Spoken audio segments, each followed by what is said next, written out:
गाड़ियां मिल जाएं, प्रॉपर्टी मिल जाए, आपके धर्म की क्या अपेक्षा है बताओ? जो भी आप थोड़ा अथवा बहुत कर रहे हो, धर्म का अनुसरण, धर्म का पालन, व्रत, उपवास, पूजन, विधान, तप, माला, जाप आदि, किस लिए? आत्मकल्याण के लिए कर रहे हैं? किस लिए कर रहे हैं? बस ऐसे ही बताओ। आपका उद्देश्य क्या रहता है? आपके धर्म का, आपके दान का उद्देश्य क्या रहता है? क्या रहता है? परमार्थ का रहता है। विरलों की दृष्टि जाती है आत्मा की ओर, पुण्य के लिए, पुण्य से प्राप्त होने वाले वैभव के लिए जा। क्यों पंडित जी? किस लिए जाती है? जितना धर्म अभी हो भी रहा है, मान लीजिए जो भी दान आदि हो रहा है, जो भी कार्य हो रहा है, अच्छा, कर्म निर्जरा के परमार्थ दृष्टि का अर्थ है, उसे और सरल शब्दों में समझना हो तो कर्म निर्जरा, सिद्धत्व को पाने का पुरुषार्थ, शुद्ध आत्मा को बनाने का पुरुषार्थ। तो जितना भी धर्म होता है, उस धर्म के बदले में यह भावना रहती है, मैं सिद्धात्मा बनूं, मेरे कर्मों की निर्जरा हो जाए। अधिकांश क्या भावना होती है?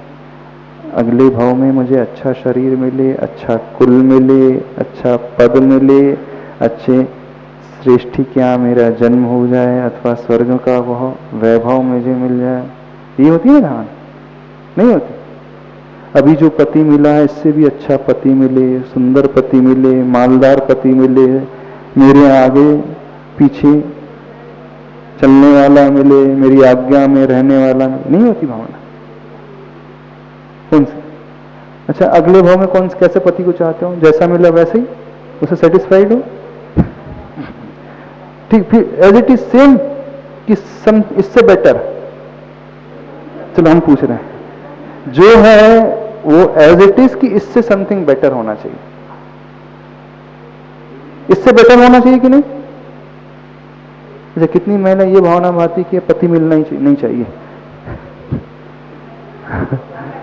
हाँ हाँ, अधिकांश भावना ये होती है लोगों की, जो वर्तमान की भव में मिला है, अगला भव मेरा इससे अच्छा होना चाहिए, सुविधाएं भी अच्छी होना चाहिए, शरीर भी अच्छा होना चाहिए, परिवार भी अच्छा होना चाहिए, वैभव भी अच्छा होना चाहिए, सदस्य परिवार के भी अच्छा होना चाहिए। जो भी मिला है, एक्स वाई जेड, जो भी लिस्ट आप मन कर लो, पैसे की, सोने की, चांदी की, गाड़ियों की, घर की, मकान की, दुकान की, प्रॉपर्टी की, बच्चों की, सासू की। अच्छा, इससे अच्छी सासू चाहते हो कि नहीं? चलो अब समझ में आ जाएगी, बस स्पष्ट हो जाए, क्लियर है। जो सासू इस भाव में मिली है, इससे बेटर सासू चाहते हो कि एज इट इज? कैसी सासू चाहते हो अगले भाव में? अच्छी वाली सासू नहीं चाहते? इससे बहुत अच्छी चाहते हो ना? नहीं नहीं, जो वो तो है अच्छी, लेकिन इससे भी अच्छी नहीं मिले। यानी जो वर्तमान में मिला है व्यक्ति को, कहीं ना कहीं वह अनसेटिस्फाइड है, तभी वह भविष्य में इससे बेटर चाह रहा है। हमने किसी को नहीं देखा कि वो ये सोचता होगा कि अगला भाव जो भी मुझे मिले, इससे वर्ष मिले। तो ये कामना करते हो कि इससे खराब परिस्थिति मिले आपको? क्या कामना करते हो? इससे अच्छी परिस्थिति। हाँ, अब हम सासू, सास आदि, पति नहीं बोल रहे, अब क्या बोल रहे हैं हम? अच्छी परिस्थिति मिले। अच्छी परिस्थिति में सब कुछ इंक्लूड हो गया। तो वर्तमान का धर्म कैसा है? अर्थ वाला है कि परमार्थ वाला है? बताना थोड़ा सा। जो भी किया जा रहा है पुरुषार्थ, अर्थ को लक्ष्य में रखकर कि परमार्थ को लक्ष्य में रखकर? समझना इस बात को। करता अवश्य है व्यक्ति, लेकिन वो ध्यान ही नहीं दे पाता है कि मेरी दृष्टि में अर्थ है कि मेरी दृष्टि में परमार्थ आ गया।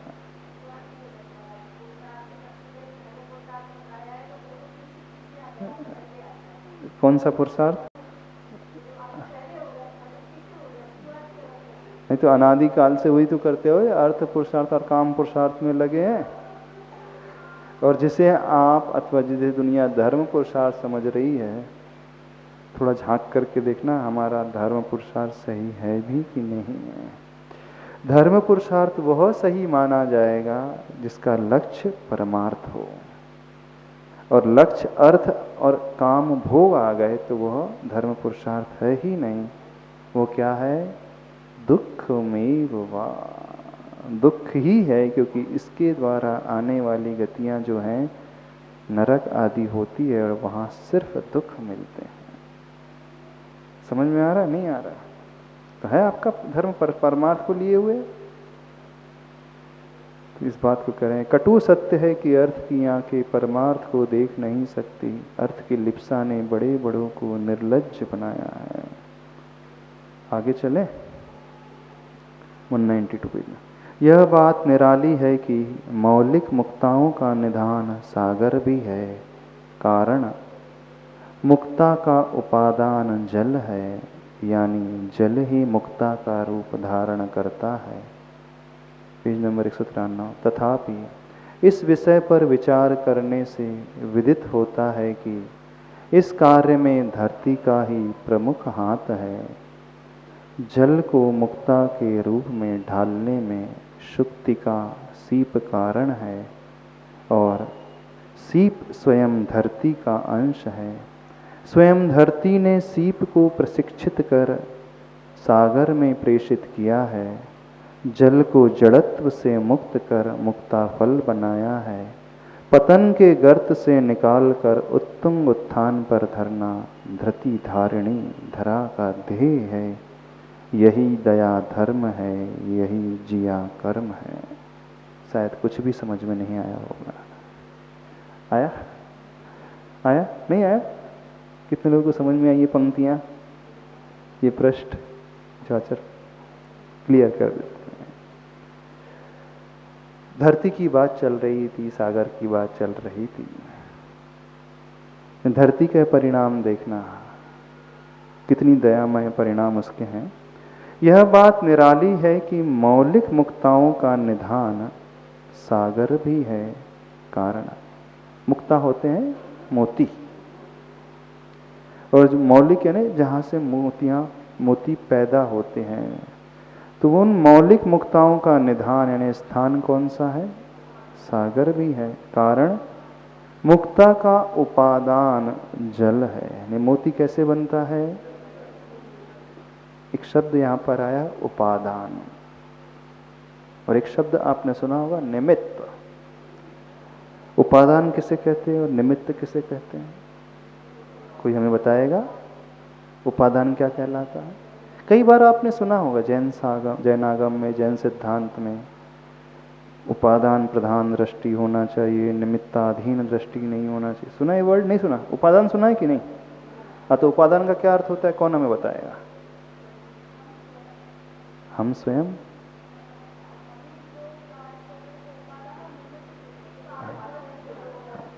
उपादान का सही अर्थ होता है जो कार्य में ढलता है, यानी हमारी अंतरंग की कैपेसिटी, हमारी क्षमता। और निमित्त जो है हमारे लिए सपोर्ट रोल अदा करता है, सहयोगी जो बनता है उस कार्य को करने में। एग्जाम्पल, जब आप रोटी बनाते हैं तो रोटी बनाने में उपादान कारण कौन सा होता है और निमित्त कारण कौन सा होता है? बता सकते हो? रोटी किससे बनती है? चकले से, बेलन से। रोटी किससे बनती है? गैस से, तवे से, पट्टे से, बेलन से, महिला स्त्री से। किससे बनती है रोटी?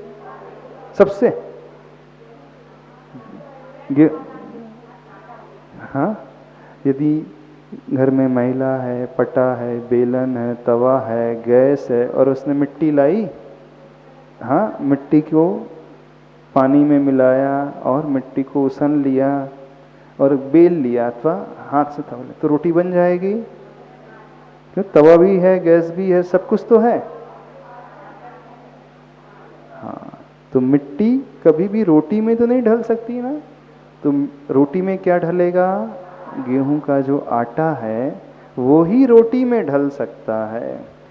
तो जिससे वो रोटी बनती है, रोटी बनने की मेन क्षमता किस में है? आटे में। तो आटा जो है उसका उपादान कारण हो गया, और निमित्त कारण क्या? वो पटा, वो बेलन, वो तवा, वो गैस, वो पानी, वो महिला जो उस रोटी को बना रही है, ये सब क्या कहलाएंगे? निमित्त कारण। समझ में आया? तो यहाँ पर कहा गया है मुक्ता का उपादान जल है, यानी वो मोती काय से बनती है? जल से ही बनती है। यानी जल ही है मोती के रूप में ढलता है। कैसे ढलता है? यानी जल ही मुक्ता का रूप धारण करता है। कब बन जाता है? कोई भी जल मोती बन जाएगा? कौन सा जल? स्वाति का नक्षत्र हो, स्वाति, और वह जल आकाश से गिरे, बादलों से आते और सीप के मुख में गिरे, तो वही जल जो सीप के मुख में स्वाति नक्षत्र में जाता है तो वो मोती के रूप में ढलता है। तो उपादान कारण क्या हुआ? वह जल हुआ। तथापि इस विषय पर विचार करने से विदित होता है कि इस कार्य में धरती का ही प्रमुख हाथ है। जल को मुक्ता के रूप में ढालने में सुक्ति का सीप कारण है। सीप जो होती है, सुक्ति का जो कहा जाता है, वो क्या है? पृथ्वी कायिक होती है, धरती का ही वो अंश होती है। जल तो जल कायिक है, लेकिन सीप मुक्ति सुक्ति का वो क्या है? पृथ्वी कायिक है, वो धरती का ही एक अंश है। तो यहाँ पे आचार्य भगवान कह रहे हैं इस कार्य में धरती का ही प्रमुख हाथ है। जल को मुक्ता के रूप में ढालने में सुक्ति का सीप कारण है, और सीप स्वयं धरती का अंश है। स्वयं धरती ने सीप को प्रशिक्षित कर सागर में प्रेषित किया है। स्वयं धरती माँ ने ही उस सीप को सागर में भेजा है। जल को जड़ता से मुक्त कर मुक्ता फल बनाना है। यानी जल वो मूर्खता, जड़ता से यानी मूर्खता से मुक्त कर क्या बनाना है? मोती का रूप मुक्ता फल बनाना है। पतन के गर्त से निकाल कर उत्तम उत्थान पर धरना है। वो जल जिसकी कोई कीमत नहीं होती है, और जब वो मोती के रूप में ढल जाता है तो बहुत कीमती पत्थर हो जाता है। बना किससे? वह जल से। वही बादलों से जल गिरता है, मिट्टी में मिल जाता है तो कीचड़ रूप बन जाता है, और वही जल की बूंद जब सीप के मुख में जाती है तो मोती बन जाती है। वो कीमती हो गई। कीचड़ को कोई चाहता नहीं है और घृणा करता है, लेकिन मोती को हर कोई चाहता है कि नहीं? इवन साधु भी चाहते हैं माला फेरने के लिए, आप लोग भी चाहते हैं। तो पतन के गर्त से निकाल कर उत्तुंग उत्थान पर धरना धृति धारणी धरा का ध्येय है। यानी वो धैर्य को धारण करने वाली पृथ्वी, उसका उद्देश्य क्या है? भले ही वो लुट गई है, उसका वैभव सागर ने लूट लिया है, इतना होते हुए भी वो इतनी दयावान है कि वह मुक्ता का निर्माण कर रही है, जल से उस मोती को बना रही है। यही दया धर्म है, यही जिया कर्म है। क्या निष्कर्ष निकला? दया धर्म क्या है? कोई हमें मारे, उपसर्ग करे, पीटे तो हम भी उस पे हाथ उठाएं। कोई हमें लूट ले, हमारा नुकसान पहुंचाए तो हम भी उसी की भाषा में जवाब दें? क्यों? ये नहीं। यदि बिच्छू काटना नहीं छोड़ रहा है, अपना स्वभाव नहीं छोड़ रहा है, तो आप अपना स्वभाव क्यों छोड़ते हो? मनुष्य का स्वभाव क्या काटना है, जहर फैलाना है? क्या होता? मनुष्य का स्वभाव क्या है? एक तरफ बिच्छू है, एक तरफ मनुष्य है। अब बिच्छू का स्वभाव हमेशा डंक मारना, जहर छोड़ना, और मनुष्य का स्वभाव क्या करना। कितने लोग बिच्छू के काटने पर उस बिच्छू को काटते हैं? क्यों? नहीं, बिच्छू ने काटा है तो मैं भी उसका बदला अवश्य लूंगा, मैं भी काटूंगा। कितने लोग काटेंगे? काटते हैं? थोड़ा और अच्छे से पूछ लें, कितने लोग कुत्ते के काटने पर उसे काटते हैं? नहीं, मैं तो बदला लेकर के रहूंगा, उसने काटा है तो मैं भी उसे काटूंगा, उसने एक पैर में काटा है तो मैं 2 पैर में काटूंगा, है कि नहीं? उसने एक सुनाई है तो मैं, क्या होता है आपका जवाब? उसने एक में गाल में लगाया है तो मैं 2 में, तो उसने एक पैर में काटा है तो आप कितने में काटोगे? क्यों, बताओ तो सही। हम कमजोर थोड़ी हैं। जैसा उसने किया है व्यवहार हम भी तो वैसे करेंगे, टिट फॉर टैट, जैसे के साथ। क्या नीति है? Tit for tat. कुत्ते ने एक पैर में काटा है तो आप क्या करोगे? बदला लोगे कि नहीं कुत्ते से? क्यों नहीं लोगे? उसने काटा आपके पैर में, क्या करोगे? कितने लोग कुत्ते को के काटने पर उसे काटेंगे? पकड़ नहीं पाएंगे। चलो पकड़ाई में आ गया, चलो हम पकड़ने की व्यवस्था हम कर देते हैं।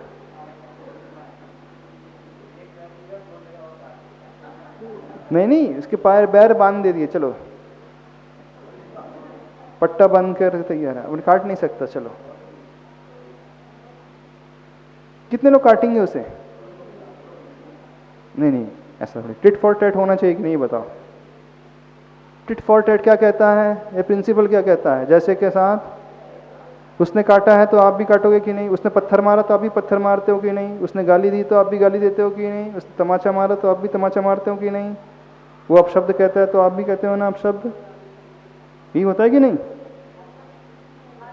हर परिस्थिति में नहीं होता है। अच्छा, तो अच्छा कि कुत्ता अपना स्वभाव नहीं छोड़ रहा तो आप अपना स्वभाव। हम वही तो पूछ रहे हैं, क्षमा रखोगे? अच्छा, कोई गुस्सा करेगा तो आप गुस्सा नहीं करोगे? कोई गाली देगा तो आपने गाली नहीं दी? अच्छा, एकदम थोड़ा, अच्छा चाटेंगे, बस काटेंगे नहीं कुत्ते को, हम पूरा नहीं करें, ठीक है ना? हम पूरा तो वैसा नहीं करेंगे, थोड़ा थोड़ा करेंगे गुस्सा। आपने कहा क्या? हम पूरा गुस्सा तो नहीं करेंगे, थोड़ा थोड़ा कर देंगे। हाँ, परिस्थिति की। अब छोटा कुत्ता है तो उसे काट लेंगे, जब बड़ा है तो उसे नहीं काट पाएंगे। अच्छा, अरे सामान्य की तो बात कर रहे हैं।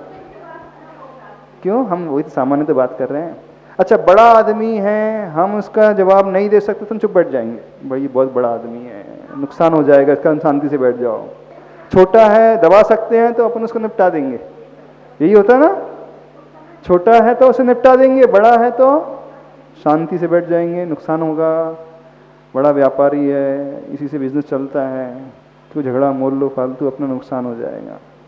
लेकिन छोटा होता तो उसे दबा देते हैं, ऐसे ही होता है। तो बड़ा कुत्ता काटेगा तो नहीं काटोगे, छोटा काटेगा तो काट दोगे। क्या आकाश, क्या निष्कर्ष निकला? बताओ हमें, अजीत जी बताओ, क्या निष्कर्ष निकला? अच्छा, व्यक्ति हर समय अपना हित देखता रहता है, तो छोटे कुत्ते को काटेगा, बड़े को नहीं काटेगा, यह निष्कर्ष निकला। कुत्ते को नहीं काटोगे कभी? हाँ, नहीं, आप तो, पर होता तो यही है, उसने एक मारा तो आप 2 मारते हो। अच्छा, दूसरे तरीके से काटेंगे इन्हें, काटोगे लेकिन जरूर नहीं तो फिर काटोगे ना, नियम हो गया ना। कुत्ते के काटने पर आप भी काटोगे। कुत्ते के काटने पर जब आप नहीं काटते ना, तो फिर क्यों कोई व्यक्ति गंदगी करता है तो आप गंदगी कर देते हो, वो अपशब्द कहता है तो आप अपशब्द कहते हो। हाँ, वो यदि अपना स्वभाव नहीं छोड़ रहा है तो आप अपना स्वभाव क्यों छोड़ रहे हैं? आपका स्वभाव क्या है? काटना। मनुष्य का स्वभाव क्या है? बताओ, क्या स्वभाव है? काटना। क्षमा करना, ठीक है? नहीं महाराज जी ऐसे कैसे चलेगा? चलो आज आपको एक ध्यान कर, समय हो गया है, आज एक बहुत अच्छा ध्यान कराते हैं, बड़ा इंटरेस्टिंग ध्यान कराते हैं, लेकिन करना सबको है। हाँ, जो जो हम बोल रहे हैं उसको सबको बोलना है, ठीक है? ये विषय ही रखते हैं। इतना हो गया ना? हाँ, पेज नंबर 193 तक हो गया, इसके बाद आगे चलेंगे। आज आपको एक प्रैक्टिकल तरीका बताते हैं क्रोध को जीतने का, एक अलग तरीका, एक नया ही स्टाइल है। चलो आज एक मंत्र दे रहे हैं सभी के लिए। गारंटी हमारी 6 महीने तक जाप करोगे तो आप क्रोध पर विजय प्राप्त कर लोगे। कितने लोग चाहते हैं?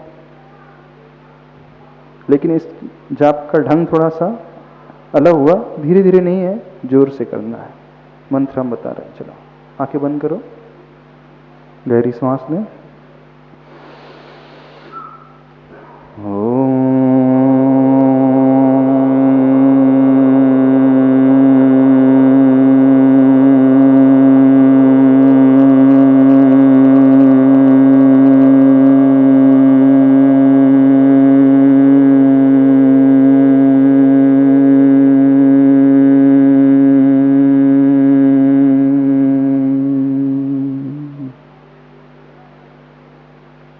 सभी लोगों को जो हम कहें दोहराना है, बिना किसी विकल्प के इस मंत्र को कहना है जो हम कहने जा रहे हैं। कुत्ते के काटने पर मैं उसे नहीं काटूंगा। कहो, कुत्ते के काटने पर मैं उसे नहीं काटूंगा। जोर से कहें, कुत्ते के काटने पर मैं उसे नहीं काटूंगा। और जोर से, और जोर से, और जोर से,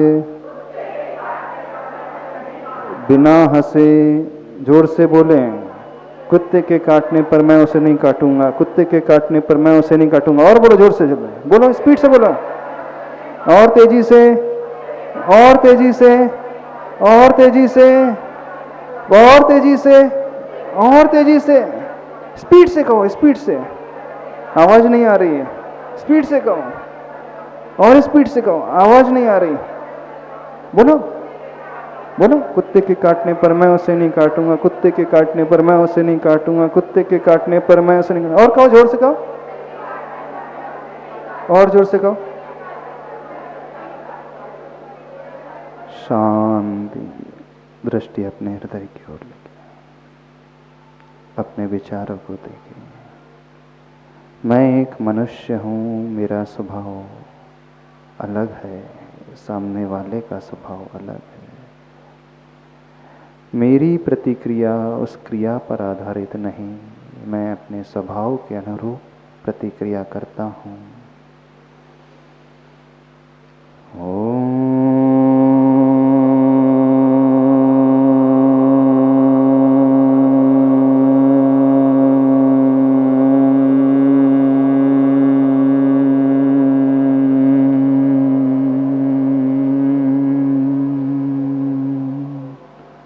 मेरा लक्ष्य क्रोध को जीतना है, निमित्त से प्रभावित नहीं होना है, निमित्त को छोड़ना है, गौण करना है। कहो, कुत्ते के काटने पर मैं उसे नहीं काटूंगा। जोर से कहें, और जोर से कहें, अंतरंग से कहें, हृदय से कहें, और जोर से, और जोर से, और जोर से, पूरा वातावरण गुंजायमान हो जाए, और जोर से पूरा हाल गुंजायमान हो जाए, चारों तरफ यही आवाज आए, और जोर से, और जोर से, और जोर से, और जोर से, और जोर से। शांति।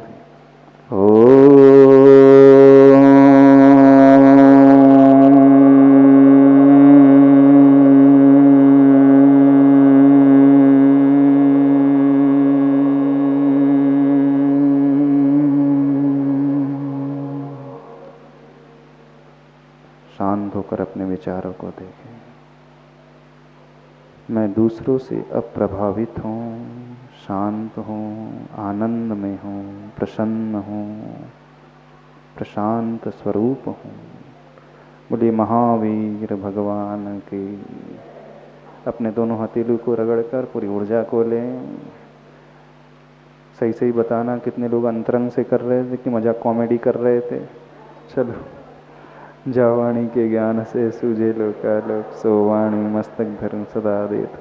हे जिनवाणी भारती तो हे जपू दिन, जो तेरी शरणा गए सो पावे। 93।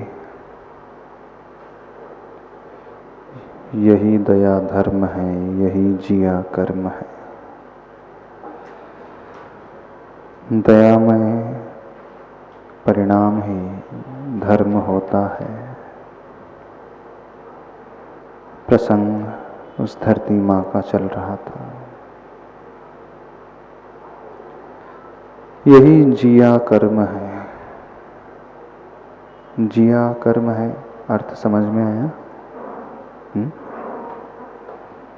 जिया यानी हृदय के लिए कहा जाता है। कर्म यदि कोई है तो हृदय में इस प्रकार के जब व्यक्ति भावों को धर करके कार्य किया करता है, परहित के, पर कल्याण के, करुणा में, वही कर्म सार्थक कर्म माना जाता है। अन्य सारे कर्म जो एक्टिविटीज हम किया करते हैं उससे कर्म का बंध होता है, संसार में परिभ्रमण होता है, घूमना पड़ता है। लेकिन दयामय भावों को रख करके जो कर्म किया जाता है, धर्ममय जो कर्म किए जाते हैं, वे कर्म हमारे जीवन में कर्म बंधन से ऊपर उठाने का साधन बनते हैं। तो कर्म का अभिप्राय दो तरीके से घटाया है। कर्म का पहला मतलब है एक्टिविटीज, जो हम कार्य किया करते हैं, और कर्म दूसरा होता है जो हमारी आत्मा से बंधते हैं, वो कर्म। आगे विषय को और बढ़ाते हैं। फिर भी सबकी प्रकृति सही सुलटी हो, यह कैसे संभव है? जल की उल्टी चाल मिटती नहीं वह, जल का स्वभाव छल छल उछलना नहीं है। उछलना केवल बहाना है उसका, उसका स्वभाव तो छलना है। वैसे जल का स्वभाव क्या होता है? नेचर क्या होता है? शीतलता, शीतलता देना। समुद्र में रहने वाला जो जल है, बात उसकी चल रही है। सबकी प्रकृति सही सुलटी हो, यह कैसे संभव है? संसार में रहने वाले बहुत सारे जीव होते हैं, सबकी प्रकृति यानी सबका नेचर व्यवस्थित ही हो, प्रॉपर ही हो, संभव सा होता नहीं। एक होती ना उल्टी और एक सुलटी। उल्टी मतलब विपरीत और सुलटी मतलब, हिंदी में प्रयोग होता है उल्टा सुलटा। एक उल्टा पुल्टा अलग है। उल्टी का अर्थ होता है प्रॉपर नहीं रहना, गलत, और सुलटी का अर्थ है सही, प्रॉपर तरीके से। संसार में सभी जीव अच्छे स्वभाव वाले हों, ये कैसे संभव है? बल्कि असंभव ही है। संसार में विपरीत स्वभाव वाले मिलना बहुत सरल है, अच्छे स्वभाव मिलना बहुत दुर्लभ है। जल की उल्टी चाल मिटती नहीं वह,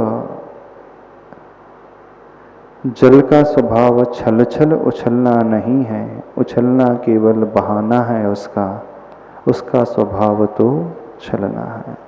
समुद्र में रहने वाला वो जल उछलता है लहरों के माध्यम से। आचार्य भगवान कह रहे हैं, समुद्र ने अभी भी अपने स्वभाव को नहीं बदला। कौन सा स्वभाव? उसने पूर्व में चंद्रमा को रिश्वत दिया था, धरती के वैभव को बहा करके छिपा लिया था, लूट लिया था। इतना होने पर भी वह शांत नहीं है, अभी भी वह जल उछल रहा है। उछलना तो बहाना है, उसका स्वभाव तो छलने वाला है, मायाचारी से भरा हुआ। छलना यानी छल, छल कपट जिसे कहते हैं ना, मायाचारी, ठगने वाला स्वभाव, अपने स्वार्थ के लिए किसी भी हद तक गिर जाना, सामने वाले को बिल्कुल देखना नहीं। तो छलना का अर्थ है छल कपट। ऐसा मुक्त मुखी हो, ऊर्ध्वमुखी हो, सागर की असीम धरती पर अनगिन सुक्तियां तैरती रहती हैं जल कणों की प्रतीक्षा में। कैसे? मुक्त मुखी हो, जिनका मुख खुला होता है, जो सीप होती हैं, जिस सीप में मोती का निर्माण होता है, यदि आप लोगों ने देखा हो, डिस्कवरी चैनल में शायद देखा होगा, तो उनकी जो सीप होती हैं उनका मुख खुला होता है, और खुला ही नहीं होता है, ऊपर की ओर ऊर्ध्वमुखी हो जाता है। वो इंतजार ही करती रहती है स्वाति नक्षत्र में उस जल की बूंद का, जिसके माध्यम से मोती का निर्माण होता है। तो सागर की असीम छाती पर अनगिन सुक्तियां तैरती रहती हैं। पूरे समुद्र में अनगिनत सुक्तियां जो हैं, वो सीप हैं, तैरती रहती हैं। क्यों? जल कणों की प्रतीक्षा में। Page number 194। सुक्ति यानी सीप। कठिन शब्द है हिंदी के, शायद सुने नहीं होंगे। एक दो बूंदे मुख में गिरते ही तत्काल बंद मुखी बनाकर सागर उन्हें डुबोता है। कोई उन्हें छीन न ले इस भय से, और अपनी अतल अगम गहराई में छुपा लेता है। वहां पर कोई गोताखोर पहुंचता हो संपदा पुनः धरा पर लाने हेतु, वह स्वयं ही लुट जाता है, खाली हाथ लौटना भी उसका कठिन है। क्या कहा जा रहा है? वर्णन समुद्र का, सागर का किया जा रहा है। वो सीपों का किया जा रहा है जो मोतियों को पैदा करती हैं।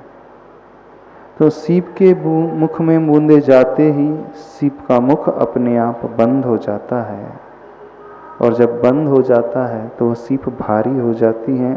अब ऊपर तैरती नहीं है, वो गहराई पर जाने लगती हैं।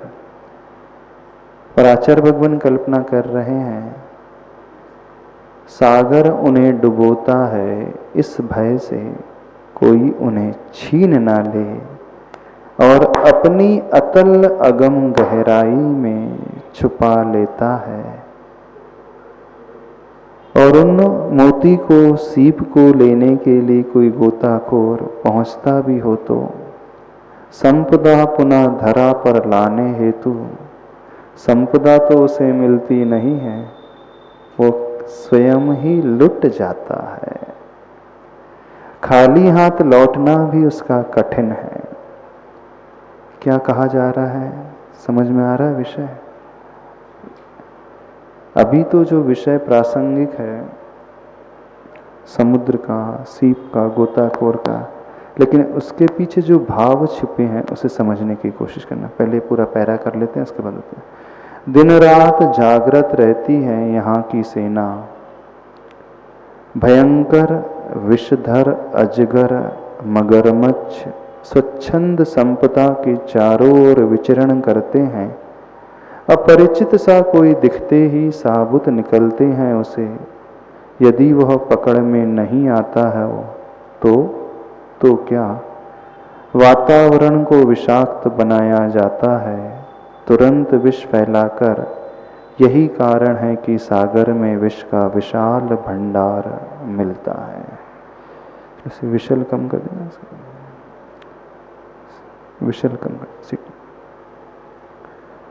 यदि कोई गोताखोर उन मोतियों को लेने के लिए जाता भी है तो मोतियां तो नहीं मिलते हैं, बल्कि खाली हाथ ही लौट जाता है।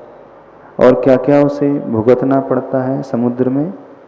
दिन रात जागृत रहती है यहाँ की सेना। कौन सी सेना है?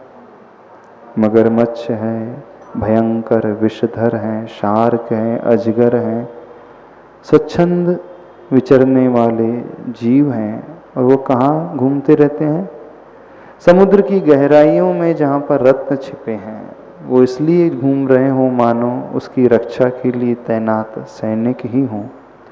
और अपरिचित वो गोताखोर आदि कोई दिखता हो तो तुरंत उसे निगल जाते हैं। और यदि वो पकड़ में नहीं आता हो तो क्या वातावरण को विषाक्त बनाया जाता है, तुरंत विष फैलाकर। यही कारण है कि सागर में विष का विशाल भंडार मिलता है। समुद्र में बहुत सारा जहर भी होता है। ये तो पंक्तियां आचार्य भगवान ने लिख दी। अब क्या बताना चाह रहे हैं आचार्य भगवान? व्यक्ति गलत काम भी करता है, धन का हरण आदि भी कर लेता है, संग्रह आदि कर लेता है, और यदि उसे कोई लेने के लिए आए तो वो देना पसंद नहीं करता है, बल्कि उसे ही मौत के घाट में उतारने की तैयारी तक कर लेता है। अपने धन के लोभ के कारण वह सामने वालों को समाप्त भी करने के लिए तैयार हो जाता है, जबकि धन दूसरों का था। जब तीव्र गृद्धता भीतर पैदा हो जाती है, तीव्र लोभ भीतर पैदा हो जाता है, तो संसारी व्यक्ति कुछ भी करने को तैयार हो जाता है। नीति अनीति कुछ भी न सोच करके इतना हिंसक हो जाता है कि उसे समाप्त भी कर देता है।